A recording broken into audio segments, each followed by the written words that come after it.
What's going on, you guys? TBR here, back yet again with another King of Fighters All-Star video. And happy Monday to all of you out there. I hope you all enjoyed your holiday weekends. In today's video, since Netmarble has yet to announce anything as it pertains to the Boss Syndrome Volume 5 banners, I figured that in today's video we'll go ahead and continue to take a look at the characters that were buffed last week with that update, as in today's video we are going to take a look at Nightmare Geese and see just how much better those improvements have made him. But before we do all that, make sure if you guys haven't already done so and you enjoy daily King of Fighters All-Star content such as this, that you smash that like button and subscribe. And let's go ahead and get into the video. Cue the intro.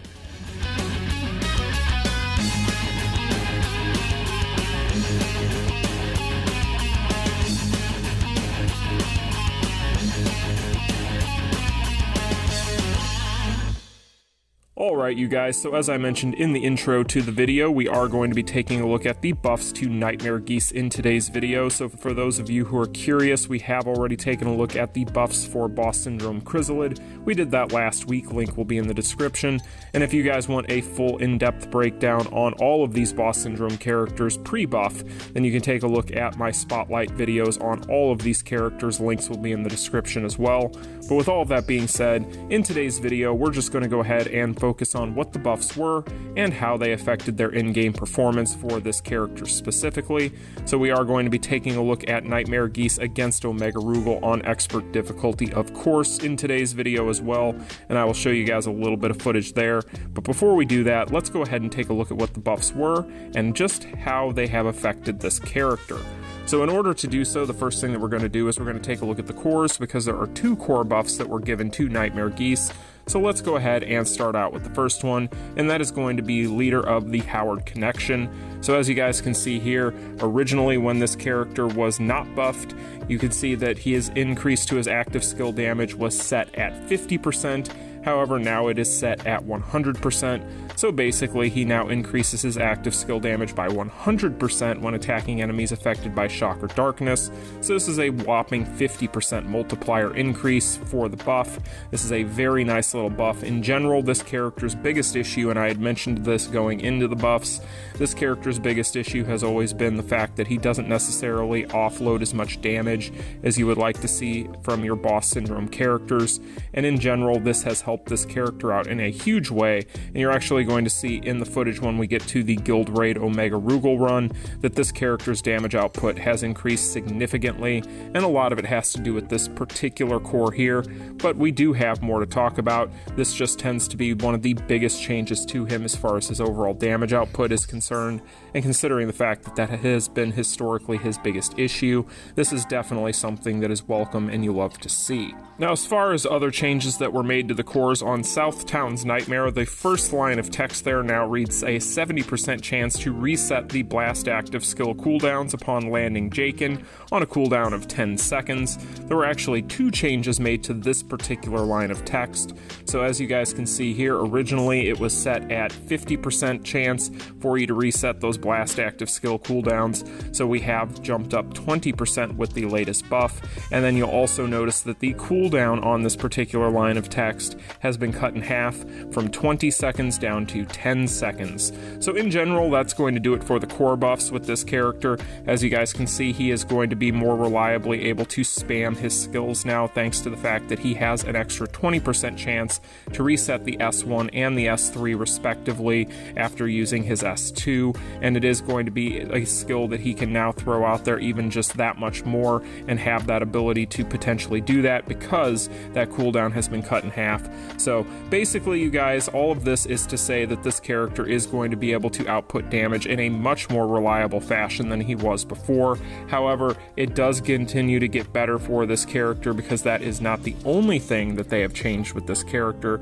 So actually, if we take a look at the S1 here, we are going to have one more change that was made. So basically, as you guys can see, he is going to have that damage received to the target by 25% for 7 seconds upon landing a skill. So this is actually going to be a new line of text. So So basically beforehand, this character had all the same effects on this skill as he does now, except for this particular line. So now we are going to have the ability to continue to increase our damage to our opponent. This time we're going to increase the target's damage received by 25% for 7 seconds upon landing a skill. So in general, as you guys can tell, Netmarble got the memo on this character. They realized that his overall damage potential was much lower than some of the other Boss Syndrome characters that have released since his initial release, and they have tried to make up for that in a big way. And while this character still isn't necessarily going to be on the same level as some of the toughest and strongest Boss Syndrome characters in the game, he is going to have a lot of things that kind of set him apart and make him a much better option for specific things than other characters. Particularly, we've all talked about this at this point, and like I said, in that spotlight video that we originally did on this character, we talked about this quite a bit, and I'm sure you guys have heard a lot of people mention this, but his leadership ability is very, very useful for things such as Immortals, and in general, this is a very strong character. It's just that he had been power crept quite a bit, but in general, right now with these buffs, I do think that he is in a much better position to succeed. So that is pretty much what we're looking at as far as Nightmare Geese's buffs. So with all that being said, you guys, we're going to go ahead and jump into a run against Omega Rugal in expert difficulty, of course being that Nightmare Geese is going to be a darkness-based character. So we're going to take a look at the run, and then when we get back, I'm going to go ahead and go over what I think of this character in his current state, and how I feel like these buffs have changed him for better or for worse.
Well, there you have it, you guys. The performance test against expert difficulty of Omega Rugal using Nightmare Geese post-buff, and this is going to be the build that I used that was reflected in that run that you just saw. So for those of you who are curious what cards I used, those are going to be the cards. But what's more important here and more noteworthy is actually going to be the stone build that I have. So as you guys can see, I no longer have a third Boss Syndrome stone for my Circle Stone here for my Geese. Instead, that has been poached, I believe, for either Boss Syndrome Gonitz or Boss Syndrome Leona, and instead I just have a placeholder stone here at the current moment in time.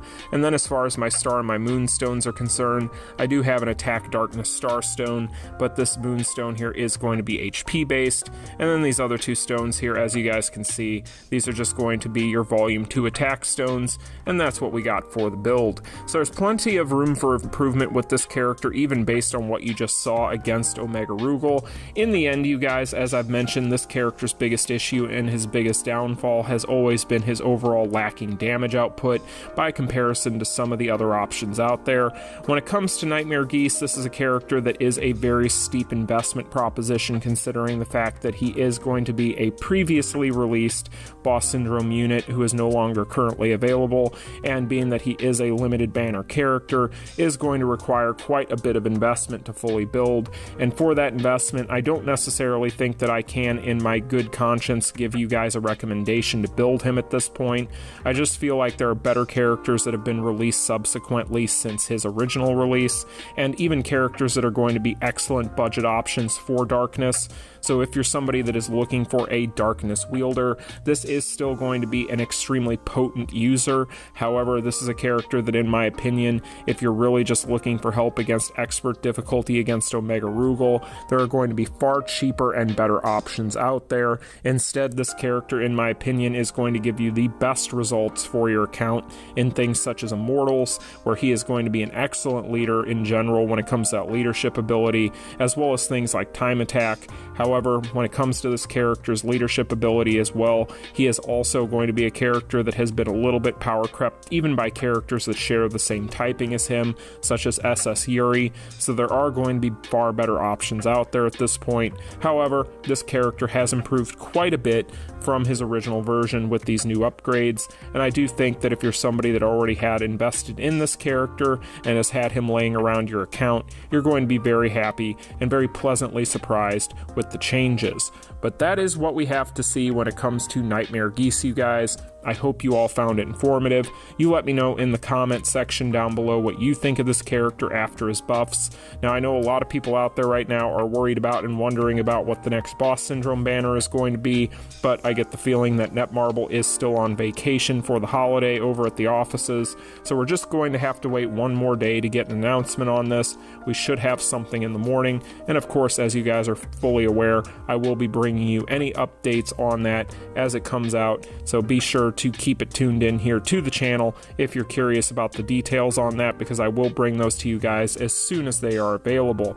But anyway, you guys, that is going to do it for today's video. I hope you all found it informative. If you did, make sure you smash that like button and subscribe, and until the next one, you all take care. Peace. Continue.